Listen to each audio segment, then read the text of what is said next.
एक बार पांडवों ने यज्ञ का आयोजन किया, भगवान कृष्ण को अपने यहाँ बुलाया। तब भगवान ने कहा कि पांडवों, आप यज्ञ तो कर रहे हैं, लेकिन यज्ञ कब करना चाहिए पता है? कब करना चाहिए यज्ञ? यज्ञ 5 प्रकार के होते हैं भगवत प्रेमियों।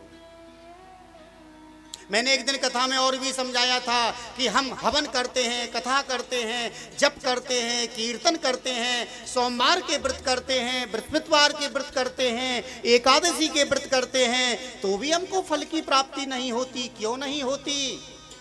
यज्ञ 5 प्रकार के होते हैं। सबसे पहला होता है निर्यज्ञ। मनुष्य के प्रति, नर के प्रति सद्भावना रखना, सद्विचार रखना, ये नर यज्ञ है। देव यज्ञ 5वें नंबर का यज्ञ है। देव यज्ञ करने से पहले नर यज्ञ करो। देवता को मनाने से पहले मनुष्य को मनाओ।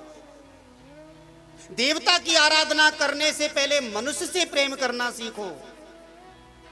देवता की तपस्या करने से पहले अगर कोई दीन दुखी है, कोई गरीब है, कोई बेसहारा है, कोई परेशान है, उसका सहयोग करें।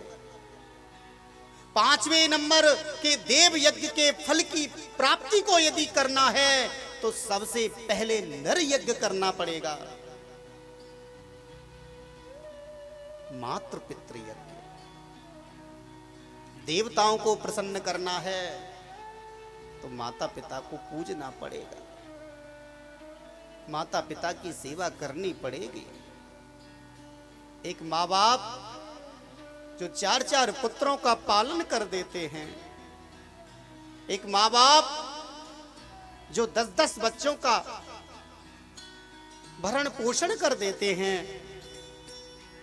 आज ऐसी स्थिति हो गई है 4-4 बच्चों से अपने 2 माँ बाप का पालन नहीं हो पा रहा। छोटा बच्चा जब पिता के कंधे पर बैठता है, बार बार पूछता है एक ही चीज को, पिताजी ये क्या है? पिता बताता है बेटा कौवा है। क्या है? कौवा है। ये क्या है? ये पेड़ है। ये क्या है? ये आम का पेड़ है। लेकिन पिता थकता नहीं। और जब पिता बुढ़ा हो जाता है, अगर पिता ने एक भी बार बेटे से कुछ पूछ लिया, अरे ये तो बुढ़ा है, इसे कुछ नहीं पता, पिताजी ज्यादा मत बोला करो, आप क्या जानते हैं, आपको नहीं पता। अरे तेरे पिता को नहीं पता, जिसने तुझे जन्म दिया, जिसने तेरा लालन पालन किया, क्या उसको नहीं पता? 5वें नंबर के देव यज्ञ को यदि प्राप्त करना है, देव यज्ञ का फल लेना है, तो दूसरे नंबर के मातृ पितृ यज्ञ को करना पड़ेगा। भगवत प्रेमियों में कितना भी देवता को मना लेना, जिसके घर में माता पिता दुखी हैं, कोई भी देवता उसे फल नहीं दे सकता है। नर यज्ञ, मातृ पितृ यज्ञ, वली वैश्य यज्ञ, जितना हो सके हम जीव जंतुओं की सेवा करें।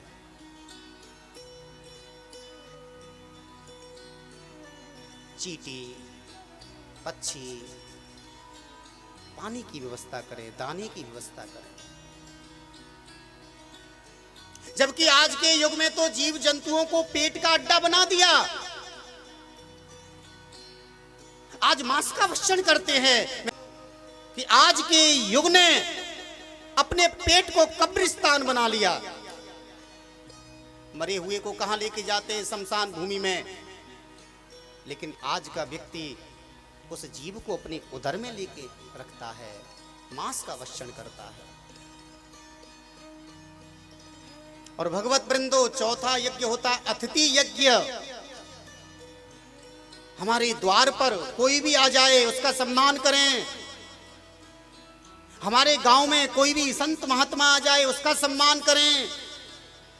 कई बार हमारे अंदर यही भावना पैदा हो जाती, ये मेरे गुरु हैं, ये तो उसके गुरु हैं, इनको प्रणाम क्यों करें? ये तो उसके महात्मा हैं, इनको प्रणाम क्यों करें? ये तो उसने मंदिर बनवाया है, इस मंदिर में हम क्यों जाएं? ये तो वो भागवत कथा करा रहा है, इस भागवत कथा में हम क्यों जाएं? ये तो उसने रामायण का पाठ कराया है, हम क्यों जाएं? यही तो भावना है हमारी। तभी तो हमको फल की प्राप्ति नहीं होती। ये मेरा है, ये उसका है, ये उसका मंदिर है, ये उसके गुरुजी हैं, ये उसके महात्मा हैं, ये उसकी भागवत है, ये उसका अनुष्ठान है। नहीं, ऐसी भावना रखोगे भगवत प्रेमियों, कभी फल नहीं मिलेगा। और पांचवा है देव यज्ञ, देवता की आहुति देना, देवता का भजन करना, देवता की सेवा करना, देवता की पूजा करना, व्रत करना, अनुष्ठान करना, यह है भगवत वृंदो पांचवा यज्ञ। और पांचवे यज्ञ के फल को प्राप्त करना है तो हमें जीवन के चारों यज्ञों को करना पड़ेगा, तभी हमको पांचवे यज्ञ का फल मिलेगा।